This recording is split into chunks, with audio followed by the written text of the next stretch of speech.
Now, for a series on literally me characters, this might seem like an odd one to start on. I will get to the Travis Bickles and Patrick Batemans of the world, but I wanted to do something different. The 2016 film Passengers is a sci-fi romance film that is relatively forgotten. It was panned by critics, some saying that the premise is too creepy to make into a romance. However, this sentiment is mostly by the critics and Hollywood itself. The regular everyday people seem to think that the movie is okay, or even great. So why is there this discrepancy? Why is this movie controversial? And why is Jim Preston a literally me character? The plot begins with Jim awakening from his pod. He is on a ship that is traveling through space. His colony is supposed to arrive at another planet. However, Jim's pod malfunctioned, waking him up decades before they arrive. Being unable to wake up authorities or engineers, or even contact anyone outside the ship, Jim is essentially condemned to an entire life spent alone. Once the initial shock wears off, Jim attempts to make the most of it.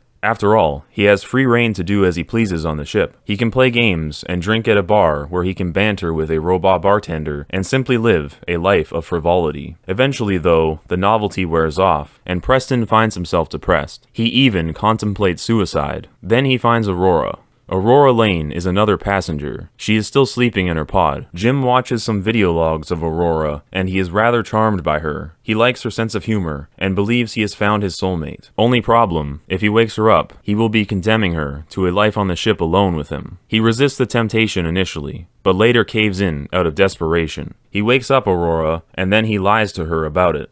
This is the moral issue that people have with this movie, and indeed, there are some serious repercussions to this choice. Jim Preston is highly flawed. It's why I consider him a literally me character, but I don't think that a morally questionable character is substantial enough a reason to review bomb a film and virtue signal about how sexist it is. Those critics are missing the point. Passengers has some great social commentary. I've known many Jim Prestons in my lifetime, including myself to a degree. How many men, and young men in particular, are in the exact same boat? Many young men have been left on their own, no real purpose in their lives, and not a single companion to interact with. How many Jims are out there in the world, doing nothing but drinking and playing video games, some rejoicing in their so-called freedom, and others lamenting their loneliness. The android bartender is also a good representation of an online acquaintance, someone that seems human enough, but it is ultimately an artificial friendship. Jim's obsession with Aurora is also indicative of parasocial relationships. He spends a great deal of time, quote-unquote, getting to know her, before she even knows that he exists. How many Jims are out there,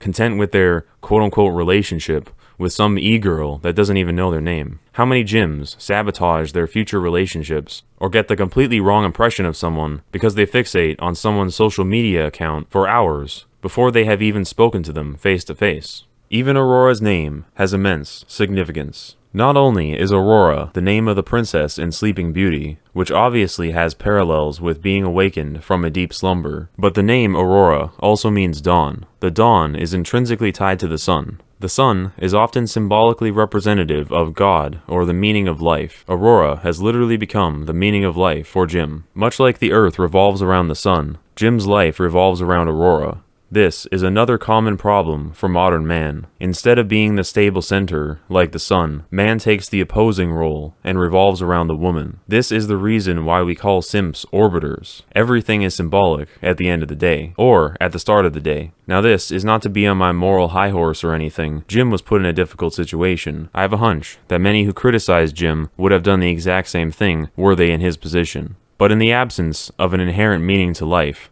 many men will project meaning onto women, and I think this is actually what many people mean by the objectification of women. It is not that the woman is being made into an object, it is that she has been made into an objective. Objectification has two definitions. Number one, the action of degrading someone to the status of a mere object. This is the meaning that is usually implied by feminists. The concept is that a woman is a mere prop in a sexual sense. The second definition, however, is the expression of something abstract in a concrete form. In this second sense, Jim is objectifying her by definition. He is projecting meaning and companionship onto Aurora when it is ultimately an idea in his head, and he attempts to manifest it into reality. However, let's be real. Most of the critics are suggesting the first one. They are implying that there is a perverted motivation behind Jim's actions. However, I think his primary motivations are loneliness and a lack of purpose. I almost want to coin a new term called objectification, but with a V, not an F. Jim does not view Aurora as an object, he views her as an objective. It is disingenuous to conflate the two. They are both the wrong approach to women, absolutely, but they are still quite different. This lack of ability of our culture to distinguish the two has led to the fear-mongering revolving around the idea of the quote-unquote incel, which, by the way,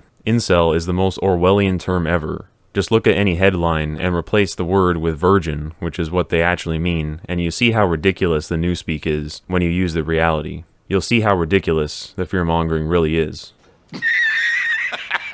You serious? But often these so-called incels are just men who have been left abandoned, like Preston on the ship, with no means to fulfill their earnest desire for companionship or their longing for meaning and purpose to their existence. But now that Aurora's awake, let's see how she factors into this story. Aurora takes a while to adjust. She is horrified that Jim had to spend an entire year alone. Jim didn't even eat good food during that time because he was not first class on the ship, so to speak. So add crappy food to his neat lifestyle. He literally is me. He literally is all of us, right?